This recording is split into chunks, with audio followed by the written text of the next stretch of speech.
censo mostra que houve uma queda no número de pessoas com casa própria nos últimos 10 anos. De acordo com o IBGE, em 2000 o índice era de 74%. Em 2010 caiu para 73%. Hoje nós vamos discutir estes números e o mercado imobiliário cearense com dados divulgados pelo Secov. E ainda aqui no programa, que tal morar na região metropolitana de Fortaleza em um lugar com ares de fazenda? Muita gente resolveu apostar nesse tipo de moradia. E ainda, uma metalúrgica do Ceará resolveu o problema da falta de mão de obra, capacitando a vizinhança da fábrica. E você sabe o que faz um arquiteto? Na série Sou Profissões, que envolve o mercado imobiliário e a construção civil, nós vamos falar de um profissional cada vez mais requisitado nos empreendimentos. Tudo isso e muito mais aqui no Imóveis e Companhia, que está só começando.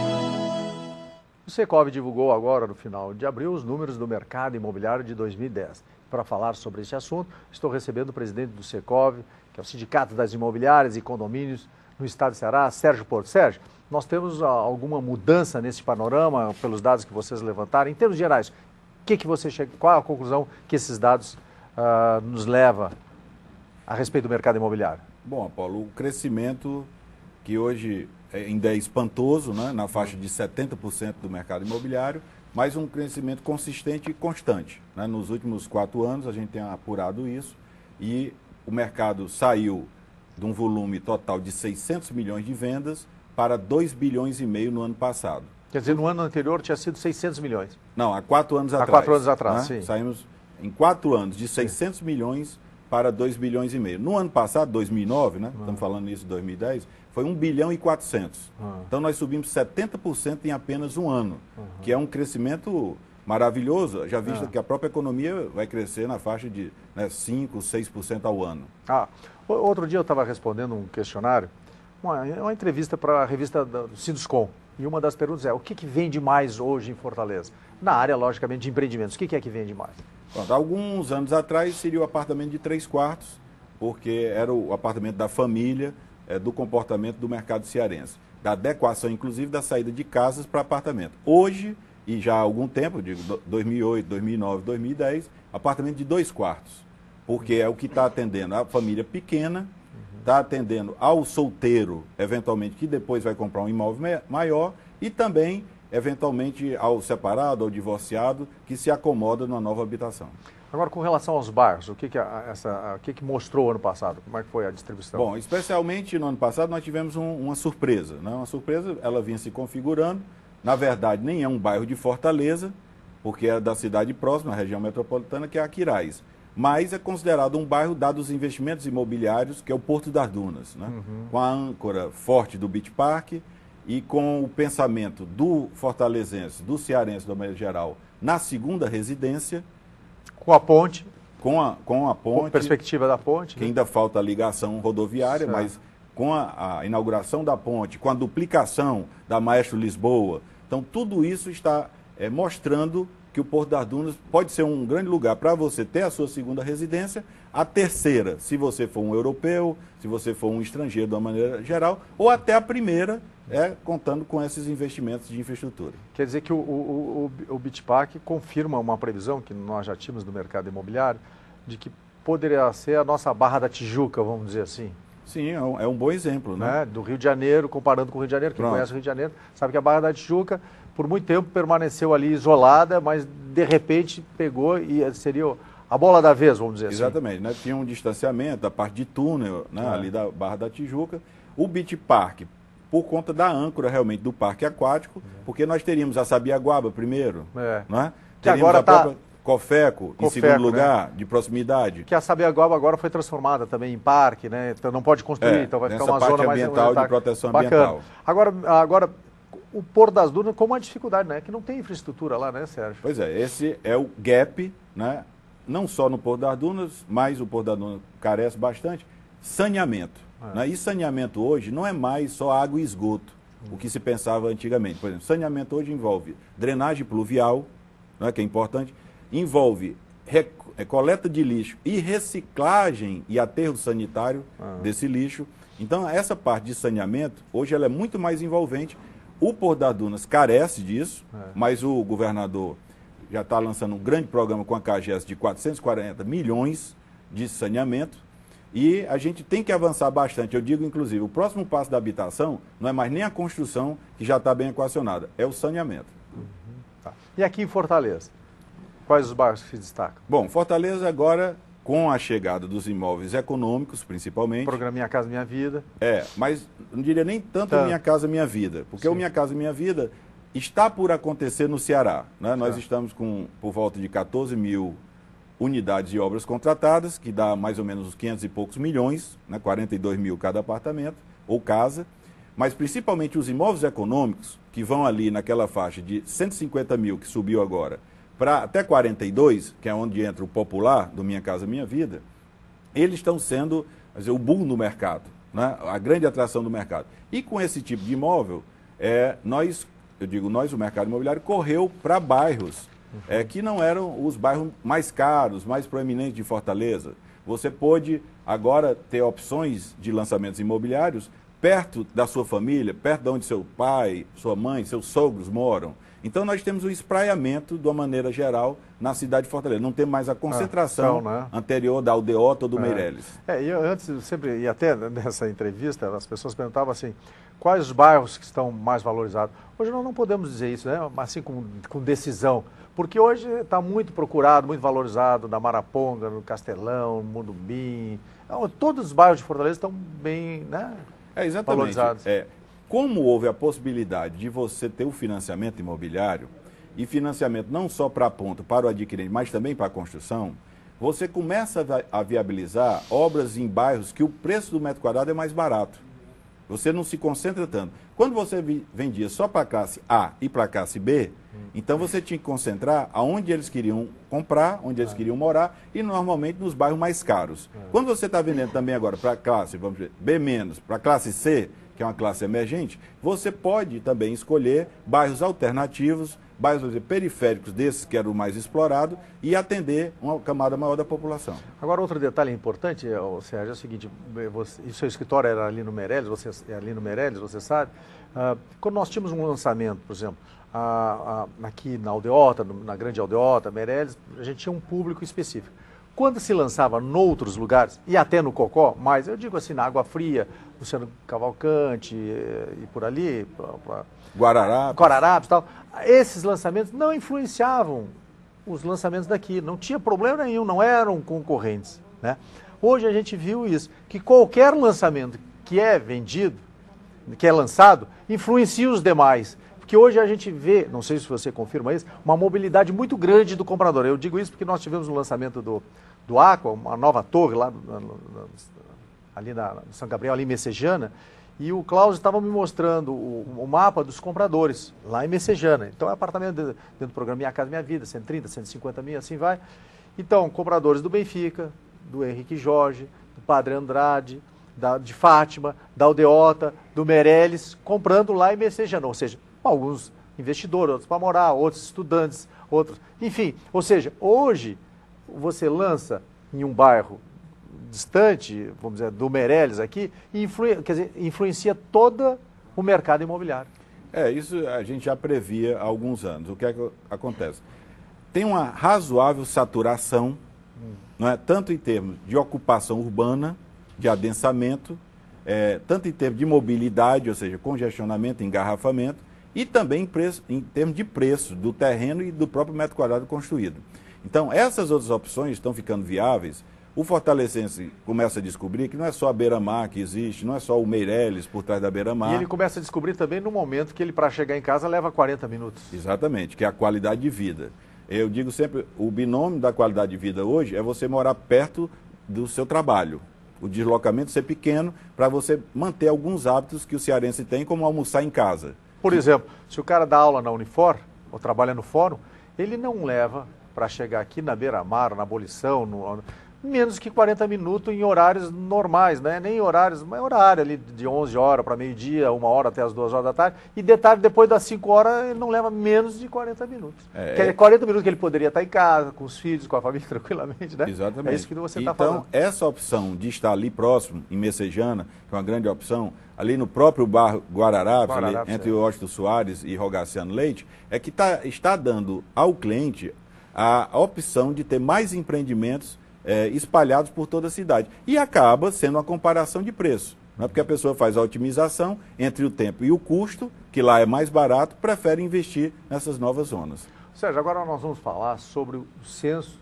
De acordo com o censo do IBGE, divulgado agora no final de abril, o número de pessoas com casa própria caiu de 74% em 2000 para 73% em 75% em 2011. Em compensação, aumentou o número de imóveis alugados. Qual a análise que você faz desses números? Bom, exatamente, seria até uma coisa ao inverso do que está ocorrendo no mercado, né? Hoje a venda de casa própria é muito grande, mas eu analiso da seguinte forma: como nós saímos, um dado aqui que eu me lembro, de 2002, de 3 bilhões de financiamento anuais para 83 bilhões em 2010, o que é que eu acredito? Eu acredito que o censo ainda não refletiu, porque os nossos melhores anos foram exatamente 2007, 2008, 2009 e 2010. Então essas obras, algumas ainda estão sendo construídas, porque tem pelo menos 24 a 36 meses para elas serem entregues.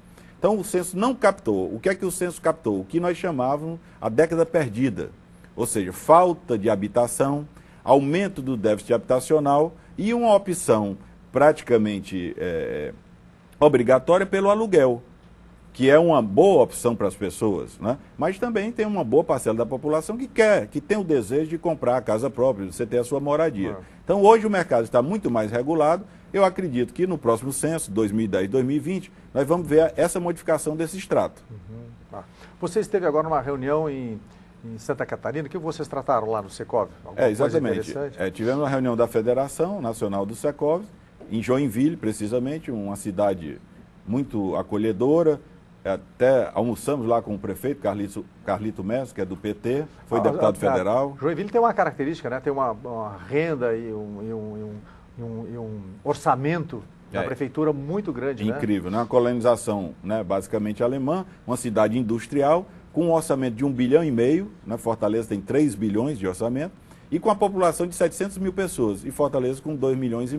Até a gente discutia isso com o Carlito, que ele é do PT, a nossa prefeita também do PT, e ele participa do Fórum Nacional dos Prefeitos, dizendo da dificuldade que é administrar, por exemplo, Fortaleza, Salvador, Recife, cidades costeiras e com grande concentração na capital, com abandono do interior. Por exemplo, no censo mesmo, mostrou que 75% da população do Ceará é urbana e apenas 25% rural. Então você vê o drama que é administrar uma cidade como Fortaleza.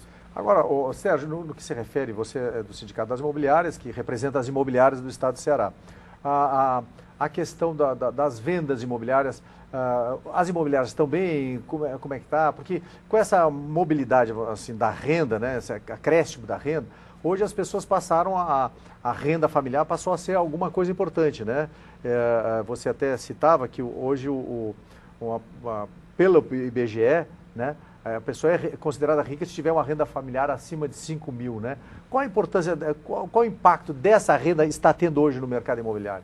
Porque muitas vezes a gente não se apercebe, né? A classe A, né, tem essa definição de acima de 5 mil reais, você já compôs a classe A. A renda familiar. A gente sempre pensa que a classe A são os outros, né? Nós somos sempre da classe média, classe B e tudo. Mas especialmente no mercado imobiliário, as imobiliárias vão muito bem, obrigado. Não é? Tanto as tradicionais, que têm aumentado o seu faturamento a cada ano, você viu aí, nós aumentamos 320% em 4 anos, então isso subiu para todos. Nós temos uma boa concentração, hoje tem 2 imobiliárias grandes disputando a liderança de mercado, mas todas vão muito bem. O nosso grande gap agora é a parte dos corretores de imóveis, que é o que está ocorrendo. Por exemplo, o corretor hoje, um bom corretor, ele ganha entre 5 e 10, 15 mil reais por mês. Principalmente o pessoal de lançamentos, né? Mas imóvel de terceiro também tem esse comportamento se for um especialista. Então, veja, está faltando mão de obra. Se de um lado nós temos agora a atração de advogados, de engenheiros, de arquitetos para trabalhar com imóveis, né, que são especialistas, já têm uma formação, mas a especialização em corretagem de imóveis está carente. Então, no momento, inclusive, a Universidade Secov está fazendo o lançamento de um novo curso de corretor de imóveis, junto com o Sindimóveis e com o Cresce, junto com o TTI, para justamente suprir as imobiliárias dessa necessidade. Então, você termina o curso e você está colocado já dentro de uma boa imobiliária à disposição do mercado. Com relação, Sérgio, a gente andando por aí, a gente vê que os Secovs, que representam parte importante do mercado imobiliário, por que parte importante? Porque os Secovs são os condomínios que empregam muitas pessoas, né, zeladores, porteiros, etc. E um emprego muito bom, quer dizer, um emprego garantido, que não quebra, enfim, que não tem dificuldade. O zelador, o porteiro que entrar no condomínio, quando ele aposentar, ele bota o filho, o que ele quiser lá dentro. Estabilidade muito grande, com todo um apoio que os condomínios dão para eles.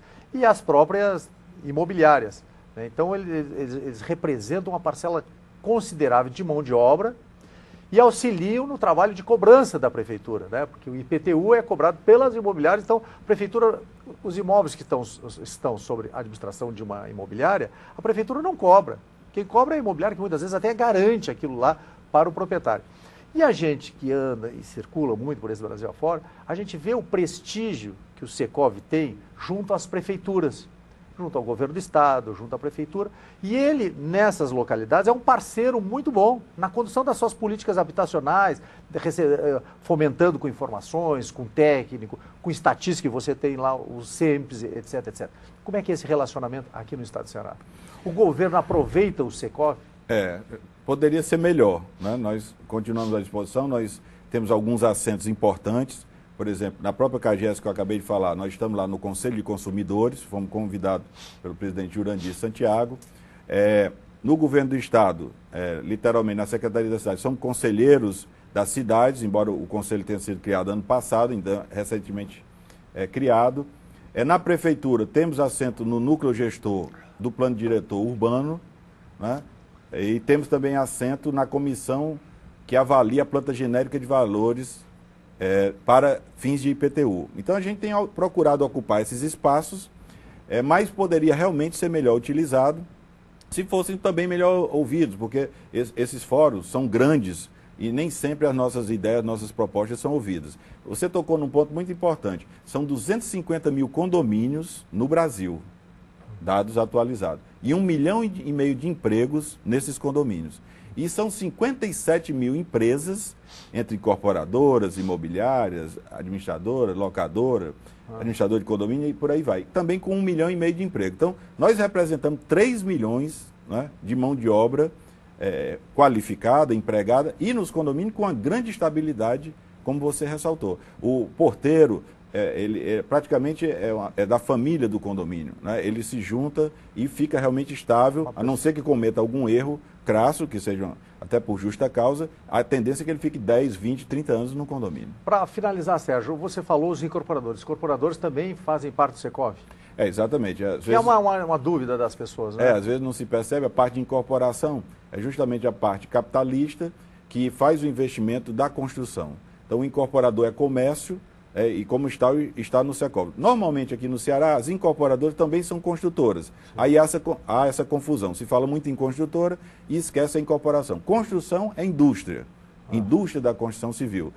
Que até brinca, às vezes, até uma montadora, né? Porque ela subempreita uma série de coisas. Mas a incorporação, o lucro imobiliário... Que é o quê? Explica para o nosso amigo telespectador. O que é o incorporador? O que é a incorporação? O incorporador é a pessoa física ou jurídica, mas normalmente na jurídica, que compra o terreno, cria um projeto ali com um arquiteto, desenvolve um projeto, tem o capital para trocar ou todo ou parcialmente aquele projeto. Ou se une com outros que tem. Pronto, ou se associa com outro, e aí ou ele consegue financiamento para a construção, ou banca com recurso próprio ou da venda. E aí ele pode ter uma construtora que faça aquele empreendimento, ou pode contratar uma construtora para construir, uma imobiliária para vender. Que aí é a parte da construção, que não tem nada a ver com as vendas e com a incorporação e com o projeto, enfim. Nada a ver com o Secov, que é comércio.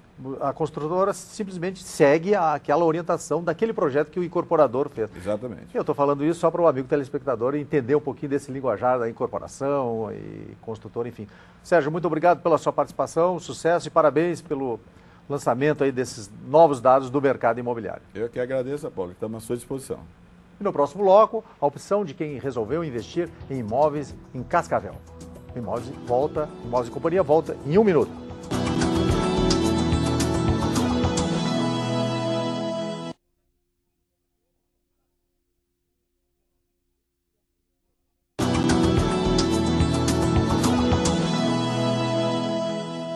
A região metropolitana de Fortaleza tem sido o destino de moradia para muitas famílias que buscam qualidade de vida. Neste final de semana, a construtora AGC reuniu diretoria e compradores para um descontraído churrasco, além de integrar as famílias que vão morar no empreendimento Fazenda Imperial, em Cascavel, e investidores. A construtora faz a sua prestação de contas.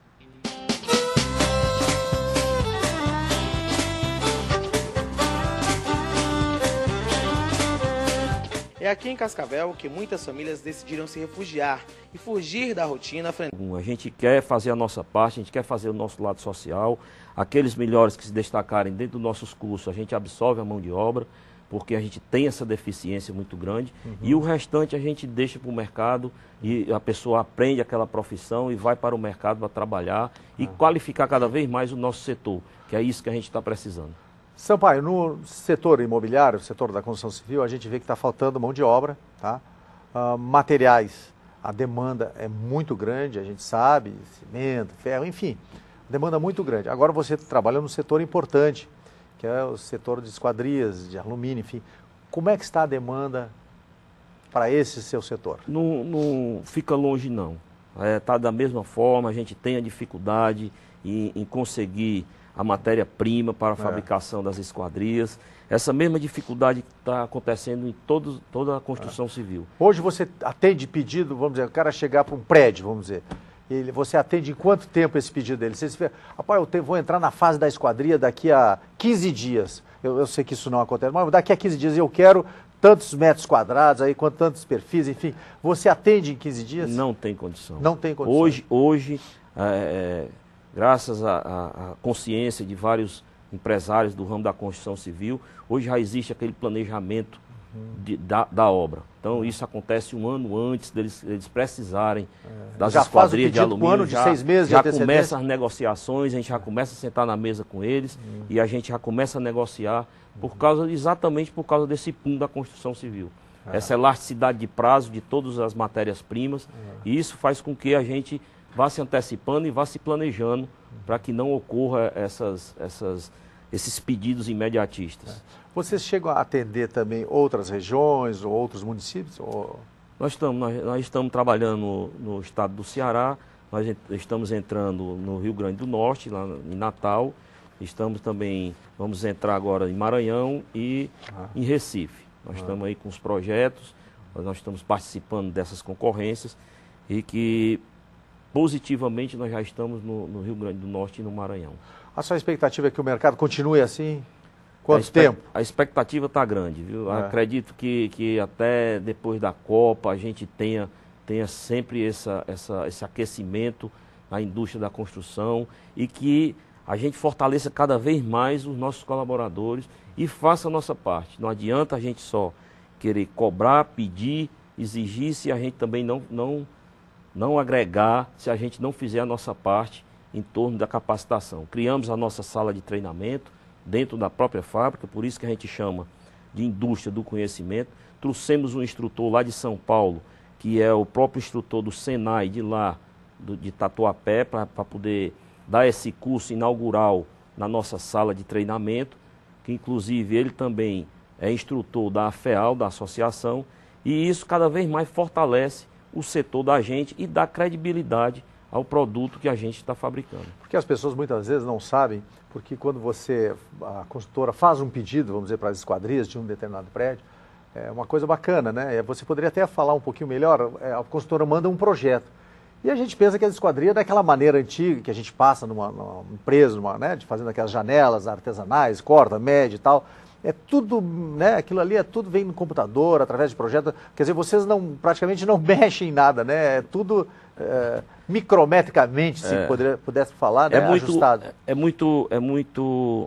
Tecnicamente falando, existem esses projetos, quando chegam até a empresa, né? A gente passa pela análise, a gente joga todos os projetos para o AutoCAD, a gente faz todos os cálculos estrutural, a gente faz os cálculos comportamental, como é que aquela esquadria vai se comportar naquela altura daquele edifício, a velocidade dos ventos, então a espessura do vidro, qual a espessura do vidro que a gente vai utilizar naquela esquadria, a que altura aquela esquadria vai estar localizada, enfim, existe todo um estudo feito antes da gente jogar para o nosso software, que é o de cálculo de esquadria de alumínio, e até chegar na produção e que chegar é das máquinas, produto que já são final, operadas através do que o computador mandou, elas já são operadas através da informática. Tá legal. Para finalizar, o Flamengo veio aqui, bateu no Horizonte, bateu no Fortaleza, e o Sampaio é torcedorzão do Ceará, certamente pelo Ceará não passa, né? Passa não. Tá legal, obrigado pela sua participação, e no próximo bloco você vai conhecer um pouco mais sobre a profissão de arquiteto. É um instantinho só.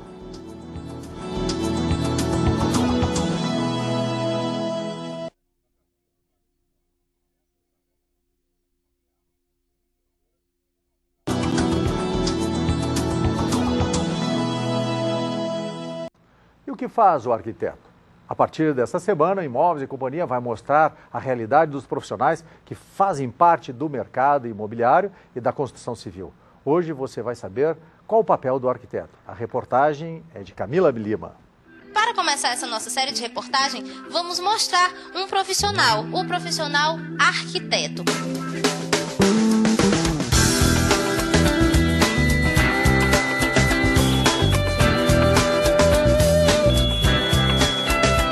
O arquiteto hoje, ele planeja o que a pessoa quer, ou a companhia quer, ou a loja quer, né? Então, ele é um planejador. Ele bota as ideias dele no papel e, dessa maneira, a pessoa pode executar e tem um calendário de execução dessa forma. E isso ajuda muito ao cliente, porque, assim, ele se programa, ele sabe quanto vai gastar, né? Ele sabe como vai ser o desembolso, ele pode se programar para, de repente, não fazer tudo de uma vez. Então, assim, a função do arquiteto hoje, eu não considero uma função única. Ela é bem ampla, né? Mas, assim, antes de mais nada, muitas pessoas pensam que o arquiteto só desenha. O arquiteto desenha, mas não é isso. Antes de mais nada, antes do desenho, tem todo um planejamento. O que o cliente, no caso, faz primeiro quando chega aqui ao teu escritório? A primeira coisa que os arquitetos normalmente fazem é pedir uma planta, a metragem do espaço e fornecer para o cliente uma proposta de preço para o trabalho que a gente vai executar.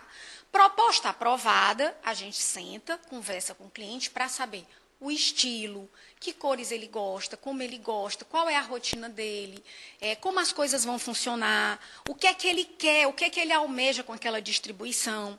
Então, assim, vem essa conversa que é muito pessoal. E é nessa hora que a gente tem que ser, antes de mais nada, um psicólogo. Então, é uma conversa, assim, basicamente de paciente e o psicólogo, né? Porque, nesse momento, a Dora vai entender o perfil do cliente, né? Ela tem que saber a rotina, tem que saber o que ele gosta, tem que saber, porque não adianta você criar um projeto que não tenha funcionalidade para aquele cliente, né, Dora? A função é uma das raízes, é um dos tópicos importantes. Nós temos outras, a gente trabalha com outras, como a estética, a proporção, mas, assim, a função é importantíssima. Logo em seguida, a gente pega essa maquete e transforma na parte técnica, que realmente é o que vai ser executado. Aí a gente já usa um outro programa no computador, que é o AutoCAD, né? Então, nessa hora, a gente especifica, cota, define, que aí já vai servir esse projeto para o gesseiro, para o marceneiro, para o eletricista, para a equipe que vai trabalhar na execução. Do escritório, Dora,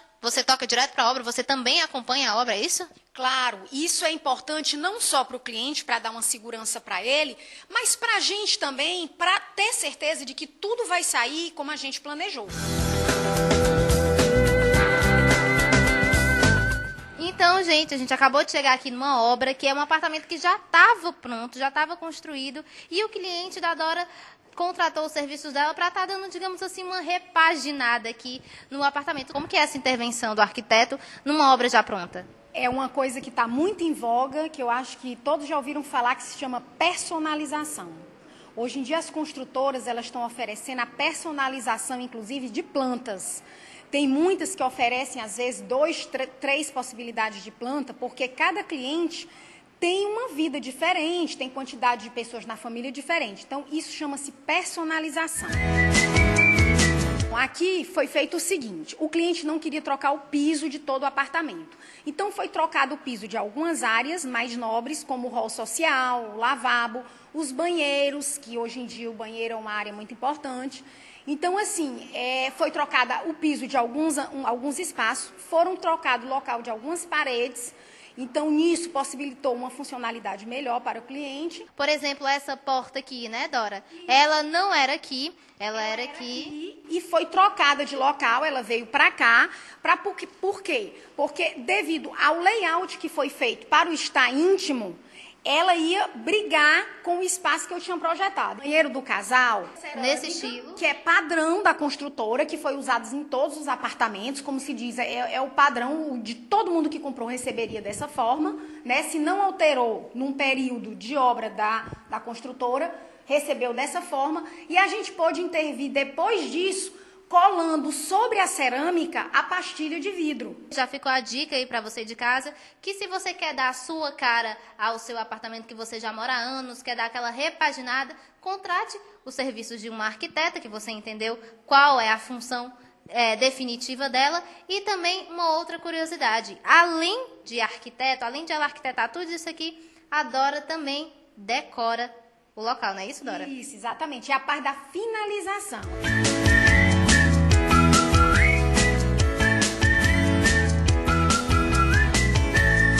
A gente está aqui numa obra finalizada, né? Uma obra que já foi entregue para o cliente.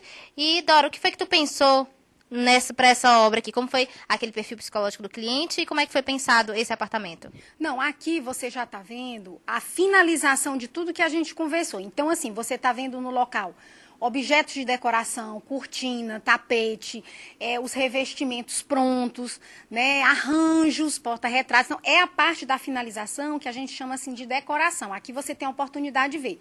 Esse apartamento também passou pela fase de obra. Ele também teve troca de piso, ele troca de revestimento, outras coisas. Mas o que é importante você visualizar aqui é o efeito final da decoração, como é importante. Né? Então, assim, a questão dos pontos, também existiam poucos pontos. Então, aqui foi adaptado, foi personalizado para o cliente pela necessidade do layout. Porque, assim, esse layout é especial desse apartamento. Né? Os outros apartamentos não têm o mesmo layout. Então, assim, aqui você tá chegando ao último detalhe que a gente vai, que é a parte mesmo, como a gente chama, dos brincos. Né? É o finalmente que dá o toque, assim, do tapete, do quadro, de tudo. E aqui, no caso, a gente está numa sala, né, muito bonita, por sinal, muito bem feita, muito bem pensada, trabalhada. E vamos, então, aproveitar que a gente está aqui já, né, e passar umas dicas para o pessoal de casa de como, exatamente desses pontos, né, que são justamente esses pontos que dão um diferencial, um objeto, uma luminária. Então, quais foram os pontos pensados para essa sala, para dar esse toque de diferente aqui? O mais importante que eu acho na finalização é você não escolher coisa de moda. É você procurar comprar coisas que você goste, que façam parte assim do seu gosto. Coisas que, embora estejam sendo vendidas naquele momento, ela não seja uma coisa só de moda. Porque assim, moda vem, moda vai. Então assim, se você tiver peças que você realmente goste, né, que faça parte do seu gosto, aquela peça nunca vai ficar desvalorizada. Então, isso é importante na hora do investimento da compra dessa parte da decoração. Isso vale para um tapete, isso vale para uma cortina, para um quadro principalmente, né, que é uma coisa de bem mais valor. Então, assim, eu acho, na finalização, o mais importante é isso.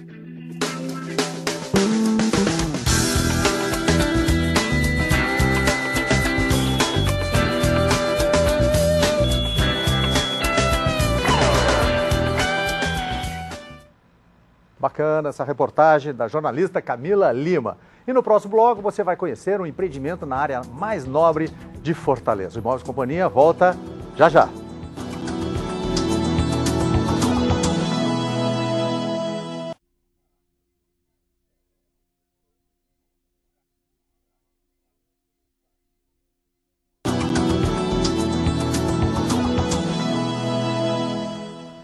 tal morar em um dos pedaços mais caros de Fortaleza? No Viva Aqui, o consultor Paulo Angelim mostra um empreendimento que está sendo construído no Meireles, com uma visão privilegiada.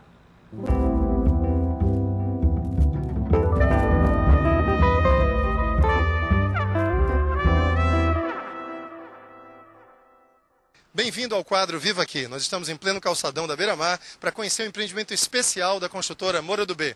Nós vamos conhecer hoje o Beach Class Colonial. É aquele empreendimento que está em construção que você está vendo ali ao fundo. Vem comigo!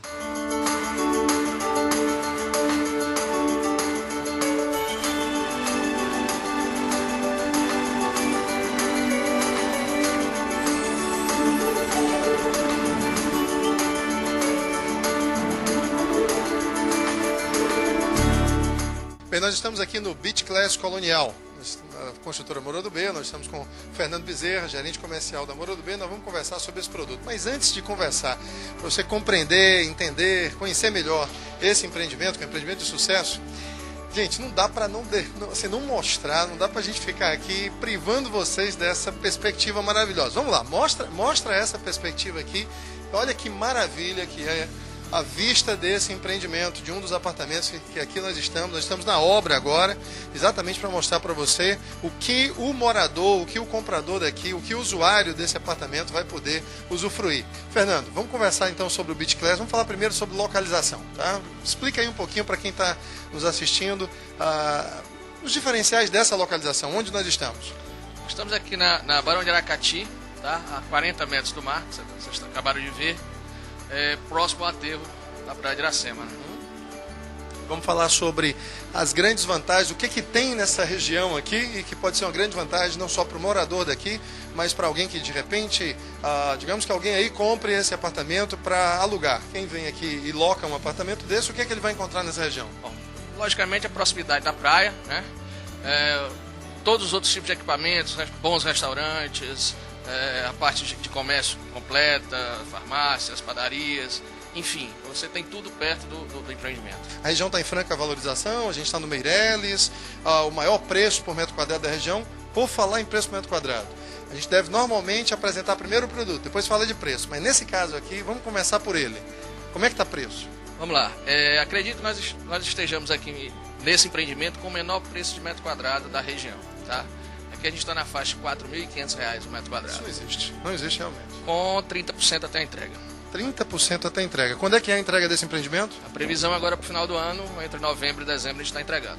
Então vamos conhecer melhor o empreendimento. A gente está vendo aí algumas imagens de maquete, as imagens também de perspectivas, e vamos conhecer melhor. Explica o que é o Beach Class Colonial. Bom, o Beach Class Colonial é um empreendimento residencial, tá? Em que a gente agregou alguns serviços a ele no sistema Pay-Per-Use. A gente está contratando uma empresa para fazer isso, a parte de arrumação, a parte de lavagem de carro, pet shop, ginástica, enfim, nós temos 3 torres, tá? São 3 torres, cada uma com 22 pavimentos tipo, entre 5 e 7 apartamentos por andar. Eu tenho um apartamento de 56 metros, um apartamento de 108, um apartamento de 112 e 2 coberturas de 224. Tá. E em termos de área de lazer?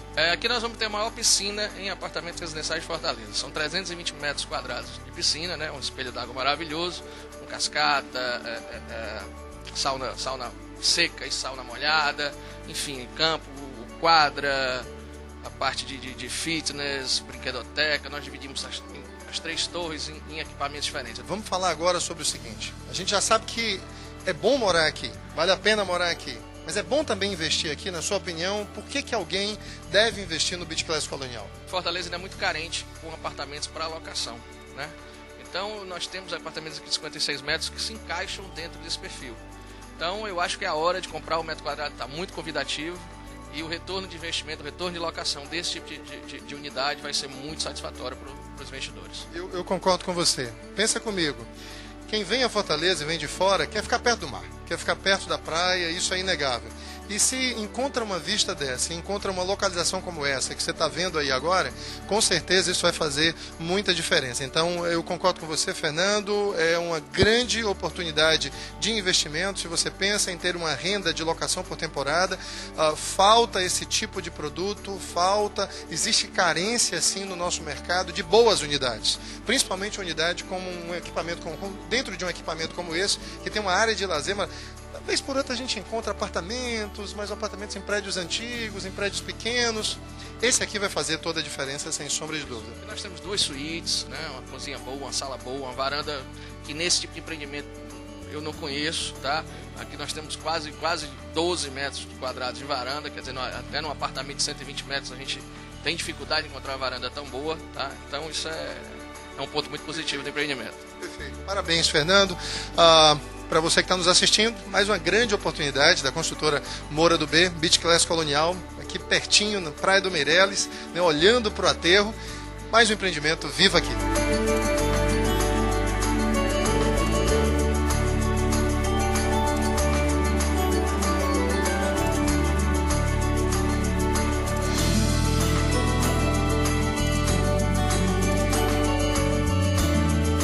E a dica de hoje vai para você que está procurando imóvel para investir, né? Você está procurando alguma oportunidade de investimento no mercado imobiliário? Existe uma grande oportunidade para aqueles que compram apartamentos e locam esses apartamentos por temporada. A demanda é crescente, Fortaleza é uma das cidades mais requisitadas, mais buscadas pelos turistas nacionais e estrangeiros, dentro de todo o território nacional. E se você tem apartamentos para locação por temporada na região de praia, na região de beira-mar, você com certeza está diante de uma grande oportunidade. Então fica aqui a nossa dica de hoje para você que está buscando investimentos imobiliários, apartamentos por locação por temporada, próximos da beira-mar.